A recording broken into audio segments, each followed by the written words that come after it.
It began on the night the highway forgot how to make noise.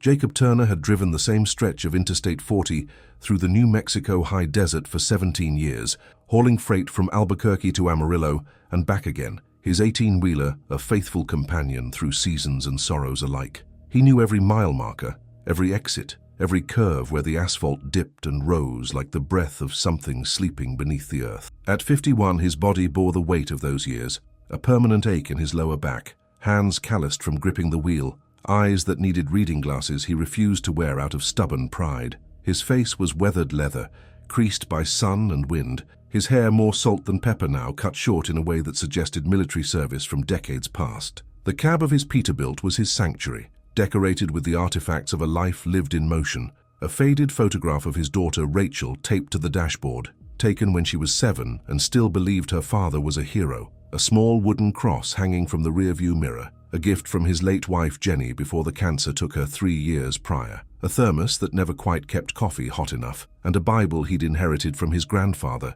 its pages dog-eared and underlined.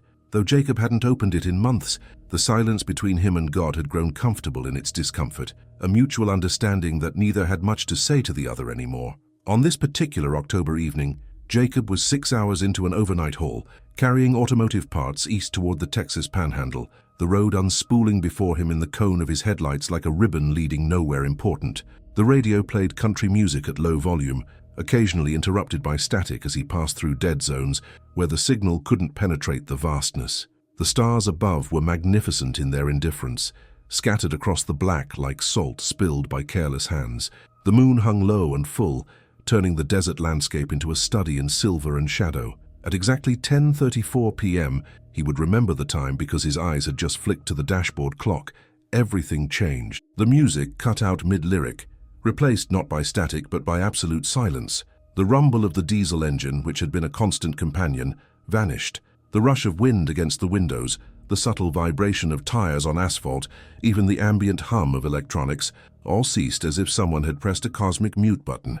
Jacob's first instinct was mechanical failure, but the truck continued rolling at 70 miles per hour, the speedometer needle steady, the gauges showing normal readings. Then he noticed the other vehicles, or rather, the absence of them. The highway, which moments before had hosted scattered traffic, a sedan passing in the left lane, taillights of a pickup visible a quarter-mile ahead, was empty, completely, impossibly empty. Jacob's hands tightened on the wheel, his pulse beginning to accelerate even as his rational mind scrambled for explanations. Coincidence. Everyone had taken exits he hadn't noticed. His attention had wandered, and he'd simply lost track of the other vehicles in the hypnotic rhythm of long-distance driving. But the silence, the unnatural, oppressive silence pressed against his eardrums like water pressure, making him aware of the blood rushing through his veins, the click of his jaw as he swallowed, the rasp of breath in his lungs. It was the silence of spaces that should not exist, of moments between heartbeats stretched into eternities. The light appeared first as a glow on the horizon, north of the highway, where nothing but desert and distant mesas should be. It was not the harsh white of artificial illumination or the warm orange of fire, but something else, a luminescence that seemed to shift through subtle gradients of blue and violet and silver, pulsing with a rhythm that Jacob felt as much as saw. It grew brighter, closer, rising above the horizon like a second moon being born, and Jacob's foot moved instinctively toward the brake pedal. The truck began to slow, though he wasn't sure if his foot had actually pressed down or if the vehicle was responding to some other imperative. 30 miles per hour, 20, 10. The rig rolled to a stop on the shoulder, hazard lights flashing in silence, and Jacob sat frozen behind the wheel, watching as the light descended toward the desert floor perhaps a quarter-mile from the highway. It touched down without impact, without sound, settling into the landscape as gently as a feather coming to rest. For a long moment, Jacob simply sat there, every survival instinct screaming at him to start the engine, which had never actually stopped, he realized, the gauges still showing it running despite the absence of sound, and drive. Drive east, drive west, drive anywhere but toward that light. But another impulse, deeper and more insistent, was pulling him forward. The healer's instinct, his wife had called it, the part of him that couldn't walk past suffering without trying to help. It was what had made him stop for stranded motorists, even when running late, what had him keeping a first aid kit in the cab that he'd used more times than he could count. Something had crashed, something might be hurt, And despite the impossibility of what he was witnessing, despite the fear coiling in his gut like a snake preparing to strike, Jacob found himself opening the driver's door and stepping down onto the shoulder. The night air hit him like a baptism. The temperature had dropped 20 degrees in the span of seconds, his breath now visible in clouds that hung in the still air. The stars above seemed brighter, closer, as if the sky had pressed down to witness what was unfolding. Jacob reached into the cab and grabbed his heavy maglite and the emergency kit from behind the seat, then began walking toward the light, his boots crunching on gravel and sage as he left the highway behind. The desert at night is a place of subtle movements and patient dangers, rattlesnakes seeking warmth on cooling rocks, coyotes hunting in coordinated silence, insects that click and rasp in languages older than human speech. But as Jacob walked, he heard none of this. The silence persisted, total and absolute, broken only by his own footfalls and breathing. The light ahead grew more defined as he approached, resolving into a shape that his mind struggled to categorize. Not quite spherical, not quite angular, but something that suggested both simultaneously, as if its geometry operated according to rules his eyes couldn't fully process. When he was perhaps 50 yards away, he saw the figure. It lay motionless in a shallow depression, where the impact, though there was no crater, no signs of violent landing, had occurred. The being was humanoid in the broadest sense, possessing a bilateral body plan that evolution or design had determined was efficient for intelligent life. But there the similarities ended. Its form was tall and impossibly slender, perhaps 7 feet in length, with limbs that seemed too long and too graceful to belong to anything born of earth. The skin, if it was skin, shimmered with that same ethereal quality as the light, semi-translucent, revealing networks of what might have been veins or circuitry, pulsing with faint bioluminescence beneath the surface. The head was larger than human proportion, elongated slightly, with features that were suggested rather than defined, shadowed depressions where eyes might be, a subtle ridge where a nose could be inferred, a mouth that was barely a seam. It wore no clothing, yet was not naked, its form complete and modest in a way that transcended human concepts of dress or exposure. And it was injured. The left side of its torso bore a dark wound, liquid that seemed to shift between silver and black, seeping slowly into the sand, the edges of the injury glowing with a faint amber light, as if the body was attempting to heal itself, but failing. Jacob dropped to his knees beside the being, the medical training from his army days surging to the surface, despite the decades since he'd served as a combat medic in the Gulf War. Assessment, airway, breathing, circulation. Though he had no idea if this creature required any of those things, he reached out tentatively, his hand hovering over the being's chest, feeling warmth radiating from it, a pulse of energy that made his palm tingle. The moment his hand made contact, the world exploded into sensation. Not pain, but presence. A flood of awareness that wasn't his own pouring into his consciousness like water into a cup already full, overflowing, spilling into regions of his mind he hadn't known existed. He gasped, tried to pull away but couldn't, his hand seemingly fused to the being's chest by forces beyond his understanding. And then, cutting through the chaos, a single thought that was not his own but arrived in his mind fully formed, carrying weight and meaning that transcended mere words. Peace. You mean no harm. Neither do I. You seek to help. This is unexpected. Beautiful. Jacob's vision blurred, refocused, and he found himself staring into eyes that had opened, large, luminous, the color of deep space, infinite and ancient, and impossibly kind. The being regarded him with an expression he recognized despite the alien features, gratitude mixed with surprise, and beneath it, a profound exhaustion. I am damaged. The thought came again, clearer now, as if Jacob's mind was learning the language of this telepathic communion. My vessel struck debris during entry. I cannot return home without aid. You are the first to come. Most of your kind would run. Why do you stay? Jacob's mouth was dry, his heart hammering so hard he thought it might crack his ribs, but he managed to rasp out an answer, not knowing if the being could hear spoken words or only thoughts. Because someone needed help, because that's what we do, or what we're supposed to do anyway. Another wave of emotion that wasn't his, something like warmth, like approval, like light breaking through clouds. You carry great pain, loss, yet your first impulse is care for a stranger. This speaks truth about your soul. Will you help me? I need sanctuary for healing, a place hidden, a place safe. Jacob's mind raced. His truck was visible from the highway. Anyone passing would see the rig parked, might investigate, And if authorities found an injured extraterrestrial in his possession, he didn't want to think about what would follow. Federal agencies, military intervention, dissection tables, and laboratory cages?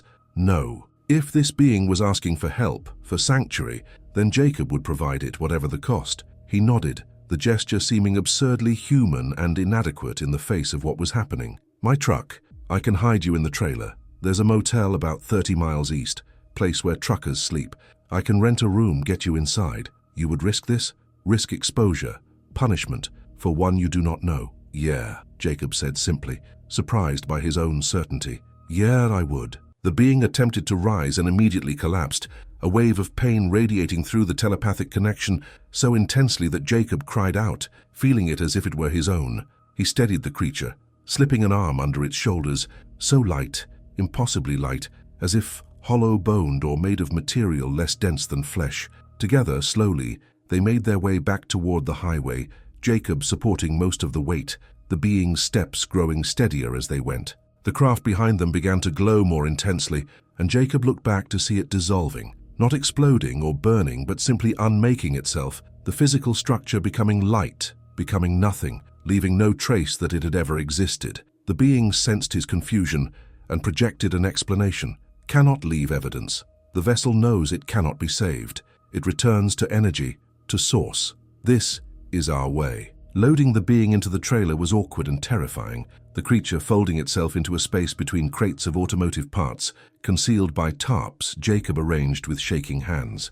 Before sealing the doors, he met those infinite eyes one more time and felt a transmission of trust so profound it brought tears to his eyes. Thank you, Jacob Turner. You do not yet know what you have begun this night, but you will. The universe sees your compassion, and it will answer. How the being knew his name, Jacob didn't question. He climbed back into the cab, started the truck, and sound returned in a rush, the diesel engine roaring to life, the radio crackling back to music mid-song as if it had never stopped, traffic appearing in his mirrors as headlights approached from behind. The world had resumed, ordinary and oblivious, and only Jacob carried the knowledge that everything had changed. He drove east with a being not of this world hidden in his trailer, his hands steady on the wheel despite the trembling in his core, his mind replaying the moment of contact over and over, trying to understand what had been communicated in that flood of awareness. There had been layers within layers, images of distant stars and ancient purposes, feelings of mission and urgency and hope. And beneath it all, a single word that resonated in his consciousness like a bell that wouldn't stop ringing: harvest. The Sunset Motor Lodge in Tucumcari was exactly the kind of place Jacob needed. Cheap, anonymous, the kind of establishment where the desk clerk didn't ask questions as long as cash was involved. Jacob paid for a ground-floor room at the back, claiming he needed to unload some cargo directly into the unit, and the clerk barely looked up from his phone, sliding the key across the counter with the enthusiasm of someone whose soul had long since abandoned his body. Transferring the being from trailer to room was done in darkness, Jacob's heart in his throat the entire time, certain every shadow concealed a witness. But luck or providence or something else held, and within minutes the creature was lying on one of the double beds, the worn polyester bedspread incongruous beneath its otherworldly form, like seeing a Rembrandt displayed in a gas station bathroom. Jacob locked the door, pulled the curtains, and finally allowed himself to breathe. He turned to face his guest, who was watching him with those infinite eyes, and the telepathic voice returned, gentler now, tinged with something that might have been affection. You have done well. Now comes the harder part. Now I must tell you why I came, why I crashed, what approaches your world, and why you, Jacob Turner, were chosen to hear this message. Jacob sank into the chair by the window, his body suddenly heavy with exhaustion and anticipation, and prepared to learn truths that would unmake his understanding of reality and rebuild it into something both terrifying and magnificent. The motel room smelled of old cigarette smoke and industrial cleaning solution, a combination that normally would have made Jacob nauseous, but now barely registered against the strangeness of the being lying on the bed beside the flickering lamp. The creature had positioned itself upright, propped against the headboard with pillows Jacob had arranged, its luminescent form casting patterns on the water-stained ceiling like northern lights trapped in A-box. The wound in its side still wept that strange silver-black fluid, staining the bedspread, but the flow had slowed, the amber glow at the injury's edges brightening as the being's natural healing processes engaged. Jacob sat in the chair by the window, his body exhausted but his mind racing, every nerve ending alive with anticipation and dread. The being, who had communicated that its name, translated into sounds Jacob's mouth could approximate, was Azrael, which struck him with its biblical resonance, regarded him with an expression that seemed almost sad, as if what it was about to reveal carried weight, even for one who had traveled between stars. "Before I speak the truth that brought me to your world," Azrael's thought voice echoed in Jacob's consciousness, "you must understand context. Your species has been lied to, not maliciously always, but lied to nonetheless, about your origins, about your purpose, about what waits beyond the veil you call death. The institutions you built to reach the divine became walls instead of bridges. Your religions, born from genuine revelation, were corrupted by those who loved power more than truth." Jacob felt resistance rising in his chest, a defensiveness born from decades of Sunday school and his grandfather's stern teachings about faith and obedience. But he pushed it down, forced himself to listen without judgment, to hold his certainties lightly enough that truth could enter if it was actually being offered. "I will show you," Azrael continued, "but showing requires opening. I must enter your consciousness more deeply than before. You will experience what I have witnessed. You will feel memories that span millennia. This may frighten you. It may shatter beliefs you hold precious, but I promise you this: I will not force. If at any moment you wish to stop, think the word cease, and I will withdraw. Do you consent?" Jacob's mouth was dry as desert sand. He wanted to say no, to retreat into the comfortable ignorance that had sustained him through Jenny's death and Rachel's increasing distance and the long, lonely years behind the wheel. But another part of him, the part that had stopped on a dark highway to help something he didn't understand, that part was starving for meaning, for purpose, for some explanation that made sense of the senseless suffering he'd witnessed and endured. "Yes," he whispered, "show me." Azrael's eyes intensified, the pupils dilating until they seemed to contain entire galaxies, and then the motel room disappeared, and Jacob was somewhere else entirely. He stood, or his consciousness stood, his body remained in the chair, on a vast plain under a sky that held two suns, one amber and one pale blue, their light mixing to create colors his eyes had never perceived, colors that made him understand how limited human vision truly was. Before him stretched a civilization of impossible beauty, crystalline structures that grew from the earth like living things, towers that twisted toward the sky in geometries that seemed to violate physics but felt profoundly right, gardens where plants and animals moved in harmonious patterns that suggested intelligence without the need for speech. "My world," Azrael's voice provided context.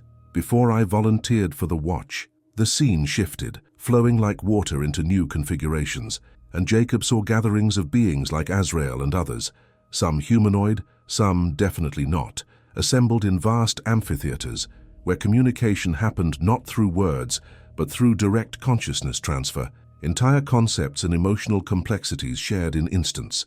He understood without being told that this was a council, a federation of species who had evolved beyond the need for conflict, who had learned to organize themselves not around domination, but around mutual service to the one infinite creator, the source consciousness from which all things emerged and to which all things would eventually return. "We watch younger species," Azrael explained, "as they move through their evolution. Not to interfere, there are laws, cosmic laws more fundamental than physics about free will and non-interference, but to observe, to protect from certain threats, and to offer guidance when requested. Your world has been watched since your ancestors first looked up at the stars and wondered what lay beyond." The vision shifted again, spiraling backward through time, and Jacob witnessed Earth as it had been thousands of years before Christ, before Rome, before recorded history began. He saw civilizations his textbooks had never mentioned, advanced cultures that had achieved harmony with the planet, that had developed technologies based not on burning and consuming, but on resonance and cooperation with natural forces. He saw humans who glowed with an inner light not unlike Azrael's, who communicated telepathically, who lived hundreds of years in bodies that didn't decay the way modern humans aged. "This was the first golden age of your species," Azrael narrated, "when you still remembered who you were, divine consciousness experiencing physical form. You had not yet forgotten. You built wonders. Your legends remember some of them, distorted by time.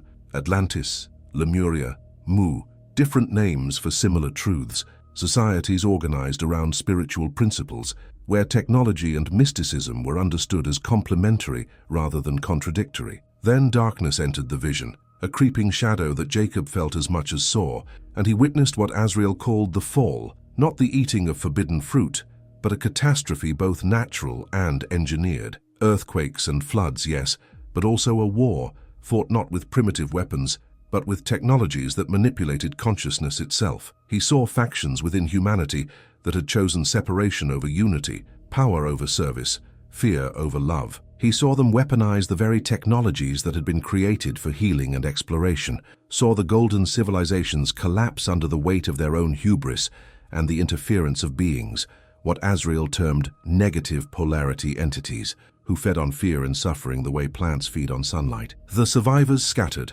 Azrael continued, the vision showing small bands of humans stumbling through a transformed world, their inner light dimmed, their telepathic abilities fading, their lifespans shortening as the knowledge of how to maintain crystalline body structures was lost. They carried fragments of the old knowledge, symbols, stories, rituals whose meanings were half remembered.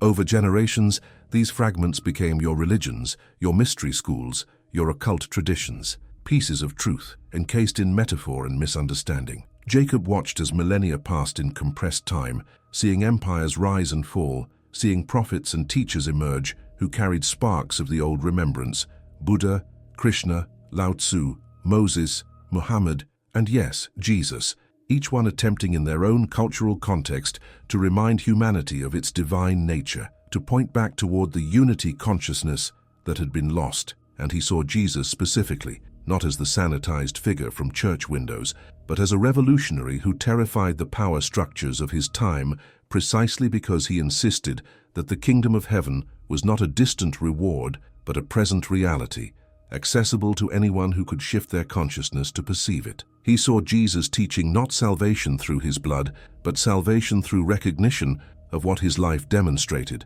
that humans were not separate from God, but expressions of God, capable of miracles not through divine exception, but through understanding how consciousness shapes reality. He was not the only Son of God, Azrael conveyed gently, knowing this would be difficult for Jacob to hear. He was a son of God, as you are, as I am, as all consciousness is. His uniqueness was not in his nature, but in his remembering. He woke up fully within the dream of physical reality and showed others it was possible. His message was, you can do this too. You are the light of the world. You are temples of the living God. These things I do, you shall do, and greater things. But those who came after him, with love, with good intentions mostly, they made him an idol rather than an example. They made his demonstration of human potential into proof of human inadequacy. They said, worship him, don't become like him. They said, you are sinners, fallen, broken. They said, only through institutional religion can you reach God. And in saying these things, they rebuilt the very walls Jesus had torn down. The vision released Jacob, snapping him back into his body in the motel chair with such force that he gasped, his heart hammering, tears streaming down his face without his awareness of when they'd started. He felt simultaneously devastated and liberated. Devastated because so much of what he'd been taught was revealed as distortion. Liberated because beneath the distortion lay a truth more magnificent than he'd imagined, that he was not a worm begging for mercy, but a divine being who had temporarily forgotten his nature. But what does this have to do with the comet? Jacob managed to ask, his voice hoarse. With 3i Atlas? Why did you crash? What's coming? Azrael shifted on the bed, the movement sending ripples of bioluminescence across its form, and when it spoke again, the telepathic transmission carried an urgency that made Jacob's pulse quicken. 3i Atlas is not a comet. Your scientists have puzzled over its anomalous properties, the way its brightness fluctuates in patterns that don't match any known comet behavior, the electromagnetic frequencies it emits, the trajectory that seems to violate standard orbital mechanics. They publish papers trying to explain it with natural phenomena, but some of them know. Deep down, they know. It is a vessel, an ark, if you prefer biblical terminology, constructed by the council I showed you, carrying within its icy shell a mechanism of crystalline technology more sophisticated than anything your species has yet imagined. It has been traveling toward your solar system for 3,000 years, timed to arrive at this specific juncture in human history. At this moment when your collective consciousness has reached a critical threshold. Jacob leaned forward, his earlier exhaustion forgotten, every cell in his body attuned to what was being revealed. Your species stands at a precipice, Azrael continued. You have reached a level of technological development that makes you dangerous, to yourselves and potentially to others. You have nuclear weapons, genetic manipulation, artificial intelligence. You are on the verge of expanding beyond your planet. But your spiritual development has not kept pace with your technological development. You create tools of godlike power while operating from consciousness of fear, separation, and scarcity. This is the crisis point. This is why the Watch is particularly attentive to your world now. The mechanism within 3i Atlas is designed to emit a specific frequency when it reaches perihelion, when it comes closest to your Sun on December 17th of your calendar year. This frequency will interact with your planet's electromagnetic field and with the dormant aspects of human DNA, sequences your scientists have puzzled over, calling them junk DNA because they don't understand their purpose. These sequences are not junk. They are the disabled remnants of your species' original design, the genetic foundation for abilities you have forgotten: telepathy, healing through consciousness, extended lifespan, direct perception of higher dimensions. They have been dormant since the fall, waiting for the right activation signal. 3i Atlas carries that signal. It is a cosmic alarm clock, set to ring on December 17th and wake humanity from its long sleep. Jacob felt his mind straining to contain the implications. You're talking about what? Mass ascension, the rapture? Your religious traditions have preserved the knowing of this event through various framings, Azrael confirmed. The rapture, the harvest, the day of judgment, the return of Christ, the arrival of Maitreya, the end of the Kali Yuga. Different cultures, different names, same underlying truth. A moment when consciousness collectively shifts to a new frequency, a new density of experience. But it is not judgment in the sense your churches teach, not punishment for sins or reward for correct belief. It is sorting based on vibrational compatibility. Those whose consciousness has evolved toward love, service, compassion, unity, they vibrate at a frequency compatible with the new earth that is emerging. When the activation occurs, they will transition naturally, painlessly, joyfully. Their bodies will transform, becoming less dense, more crystalline, capable of existing in fourth density, where thought manifests more quickly, where telepathy is normal, where aging and disease as you know them cease. Those still locked in fear, hatred, separation, service to self, their frequency cannot make the jump, not because they are being rejected or punished, but because it is simply physics. A radio tuned to 540 AM cannot receive 101.5 FM. It's not about worthiness, it's about resonance. And those who don't transition in this wave will continue learning in third density, reincarnating, growing, until they too reach the necessary frequency. No one is lost. Everyone eventually returns to source.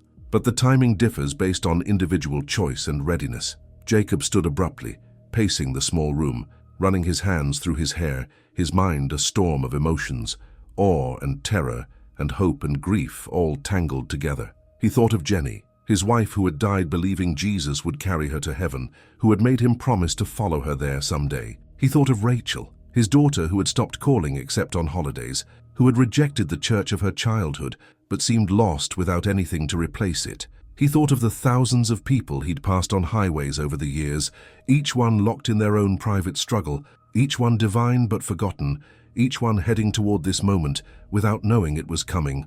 "Is this why you crashed?" Jacob asked, turning back to face Azrael. "Were you coming to warn us?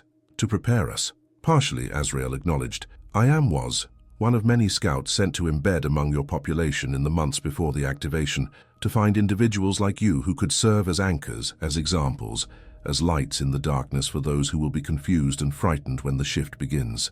The crash was not intended. I encountered unexpected debris in your atmosphere. My vessel was damaged, and I made emergency landing. But perhaps there are no true accidents. Perhaps I was meant to find you specifically. Perhaps you were meant to hear this message in this way." Jacob sank back into the chair, overwhelmed. "But I'm nobody. I'm a truck driver. I haven't been to church in years.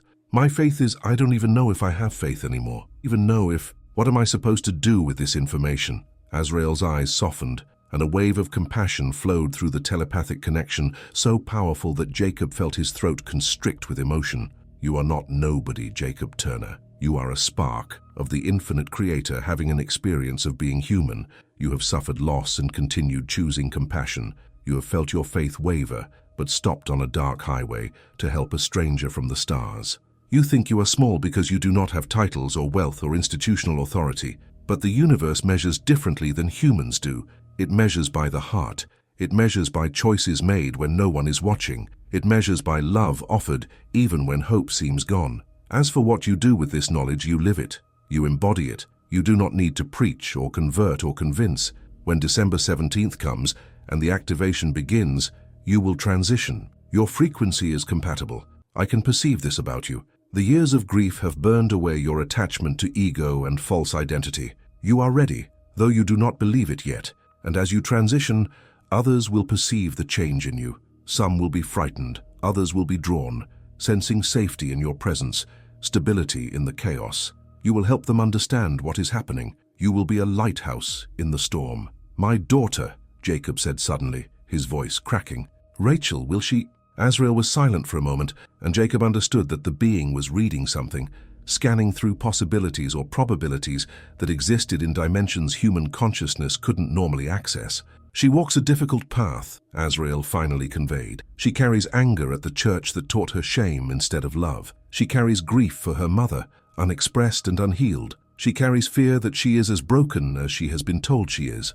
But beneath these layers, her heart is pure. She seeks truth even as she rejects the lies she was fed. She is closer to transition than you might think, but she needs bridge. She needs someone to show her that the divine is not what she was taught to fear. You could be that bridge, Jacob. If you reach out, if you speak truth from your heart instead of the hollow platitudes she has learned to reject."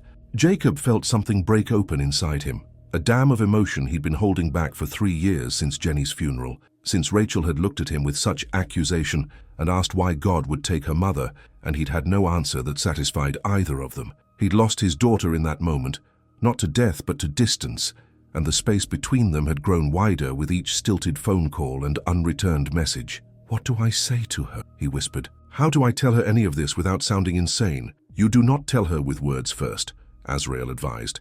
"You show her with presence.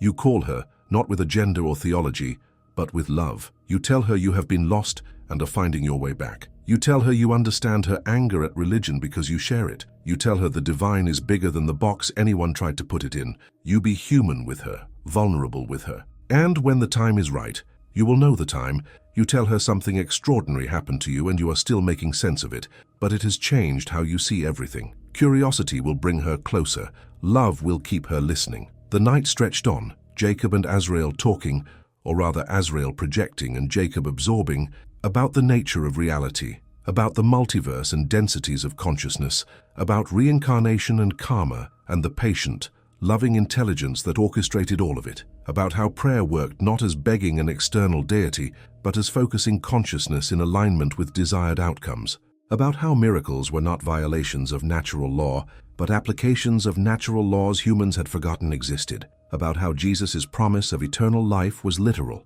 Consciousness truly was eternal, merely changing forms, learning and growing across countless incarnations, until it finally remembered it had never been separate from God in the first place. As dawn began to lighten the sky beyond the motel curtains, casting grey light through the gaps, Azrael's wound had closed completely, the being's natural healing accelerated by something it called life force energy, drawn from the quantum field. It sat up fully, moving with increasing strength, and turned those infinite eyes on Jacob with an intensity that made him feel seen in a way he'd never experienced. "There is something I must give you before I leave," Azrael projected. "A gift and a burden both. I must transfer to you a portion of my own energy, my own awareness. It will remain dormant mostly, surfacing when needed, but it will enhance certain abilities as you transition. It will make you more effective in the role you have chosen to play, though you do not yet know you have chosen it." "I didn't choose anything," Jacob protested weakly. "You chose when you stopped on the highway. You chose when you carried me to safety, instead of reporting me to your authorities. You chose when you said yes to seeing truth, even though you knew it might hurt. Choice happens in moments, Jacob. Grand destiny is built from small decisions made in darkness, when fear whispers one direction and love whispers another. You have been choosing love your entire life, even when you thought you had no faith left. This is what makes you qualified." Before Jacob could respond, Azrael stood and moved toward him, placing one long-fingered hand on Jacob's forehead and another over his heart. The touch was warm, electric, and Jacob felt energy surge into him like lightning made of light, cascading through his nervous system, his bloodstream, his bones.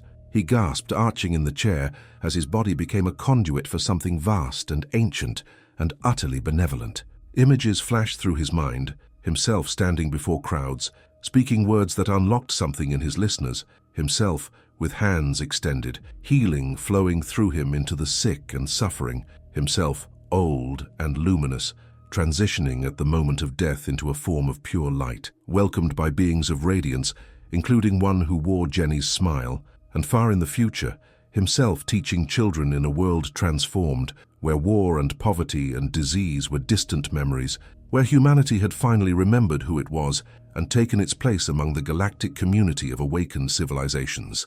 The vision faded, the energy settled, and Jacob slumped in the chair, exhausted and exhilarated, every cell in his body humming with vitality he hadn't felt in decades. Azrael stepped back, and Jacob could see that the being had dimmed slightly, as if the transfer had cost something of its own life force. "Will you be okay?" Jacob asked, concerned. "I will recover during my journey home," Azrael assured him. "My vessel is repaired enough for departure. I must leave before full daylight, before more of your kind are awake to witness. But before I go, I offer you this. Call your daughter. Today. Do not wait. Tell her you love her. Ask her to come visit you or offer to visit her. Begin mending what grief tore. She needs you, Jacob, and you need her. When December 17th comes, you will want her by your side." Jacob nodded, his throat too tight for words. Azrael moved to the motel door and Jacob followed, stepping outside into the pre-dawn darkness. The parking lot was empty except for Jacob's rig and a few other vehicles, the world still caught in that liminal space between night and day, between one reality and another. Azrael looked up at the sky, where the stars were beginning to fade against the gathering light, and Jacob followed the being's gaze to where a particular point of light hung low on the horizon, brighter than the others. "Three-Eye Atlas," Jacob breathed, recognizing it from news reports he'd half ignored. "I can see it. Soon, everyone will see it," Azrael confirmed. "As it approaches, it will become visible even in daylight, brighter than Venus, impossible to miss. Your scientists will intensify their observations. Your governments will deploy contingencies. Your conspiracy theorists will spin theories both wildly wrong and accidentally correct. And beneath all the noise, something quiet and monumental will be building. A shift in collective consciousness, a ripening toward harvest, a billion souls preparing for transformation they cannot name but can feel approaching like a storm on the horizon." Azrael turned to Jacob, and for the last time their eyes met, human and alien, divine sparks recognizing each other across the illusion of separation. "Thank you, Jacob Turner, for your compassion, for your courage, for agreeing to serve in ways you do not yet fully understand. We will not meet again in this density, but I will be watching from beyond, celebrating your transition, cheering your awakening. And when you cross over fully, when you leave physical form behind at the end of this life, I will be among those who greet you on the other side, thanking you for service rendered in one of creation's most challenging schools." The being began to glow, its form becoming translucent, less solid, and Jacob understood it was dematerializing, returning to its vessel or perhaps simply shifting into a frequency his eyes could no longer track. Within seconds, Azrael was gone, leaving only the faintest shimmer in the air like heat haze on summer asphalt, and then even that faded, and Jacob stood alone in the parking lot as the first rays of sun broke over the eastern horizon, painting the desert in shades of gold and crimson. He stood there for a long time, watching the day begin, feeling the weight and gift of what had been shared, understanding that his life had divided into before and after, that he could never return to who he'd been before stopping on that highway. The isolation he'd worn like armor was gone, replaced by a connection to everything, an awareness of the sacred woven through the ordinary, a knowing that every moment was pregnant with divine purpose, even when it looked like nothing more than truck stops and long halls and empty motel rooms. Eventually, he walked back to his room, pulled out his phone, and stared at Rachel's contact info for a full 5 minutes before finding the courage to call. It was early, 6 a.m. in Seattle, but she answered on the third ring, her voice rough with sleep and suspicion. "Dad, what's wrong? You never call this early." And Jacob, still feeling the echo of Azrael's energy in his cells, still seeing the vision of a transformed world, took a breath and spoke truth from his heart, instead of the comfortable lies families tell to avoid vulnerability. "Nothing's wrong, honey. Everything's... Actually, I don't know what everything is, But I needed to hear your voice. I needed to tell you I love you. I needed to say I'm sorry for all the years I let grief make me distant. Your mother wouldn't have wanted that. I don't want that anymore." Silence on the other end, stretching long enough that Jacob thought the call had dropped. Then softly, almost too quiet to hear, "I miss you, Dad. I miss who you used to be, who we used to be. I know, baby. I miss it too, but maybe we can find something new, something honest. Can I come visit you or you come here? I have some things I need to tell you, strange things, important things, and I don't want to do it over the phone." Another pause, then, "Yeah, okay. I can drive down in a couple weeks. I have vacation time saved up. We can talk, really talk." "I'd like that," Jacob said, and meant it with every fiber of his being. "I'd like that more than anything." They talked for another 10 minutes, awkward and careful, two people relearning how to be family, how to exist in each other's space without the weight of unspoken grief crushing every word. When they finally hung up, Jacob felt lighter than he had in years, as if some essential part of himself that had been dormant was stirring awake, unfurling toward the light. He spent the day driving east, completing his delivery in Amarillo, returning the rig to the depot, and collecting his pay. Everything looked the same but felt different. The other drivers, the dispatchers, the mechanics working on rigs in the maintenance bay. He could see them now not as separate individuals, but as divine consciousness, wearing different costumes, playing different roles in the grand theater of physical existence. Some shone brighter than others, their inner light visible to his enhanced perception as a subtle glow around their bodies. Others were dimmer, shrouded in the grey fog of fear and anger and despair. But all were beautiful, all were worthy, all were loved by the universe that had birthed them. Over the following weeks, as 3i Atlas grew brighter in the night sky, and media coverage intensified from curious to obsessive, Jacob began to notice changes in himself. His chronic back pain, which had plagued him for 15 years, disappeared completely. His vision improved, the need for reading glasses vanishing. He slept less but woke more refreshed, and most remarkably he began to know things, intuitive flashes of insight about people and situations that proved accurate when he acted on them. He used a trucker's CB handle to strike up conversation with a young driver who seemed despondent, and within minutes of talking the kid broke down, admitting he'd been planning to end his life that night. Jacob talked him through it, not with platitudes but with presence, with the understanding that suffering was real but temporary, that despair was the darkest before dawn, that transformation was always possible. The kid thanked him with tears in his eyes, and Jacob knew he'd just witnessed the first of many interventions he would make in the weeks ahead. He stopped at a rest area and found a woman weeping by her car, her young daughter sick in the back seat, no money for a doctor. Jacob laid his hand on the child's fevered forehead, and though he didn't understand the mechanism, he felt energy flow through him into her small body, felt the fever break, watched color return to her cheeks.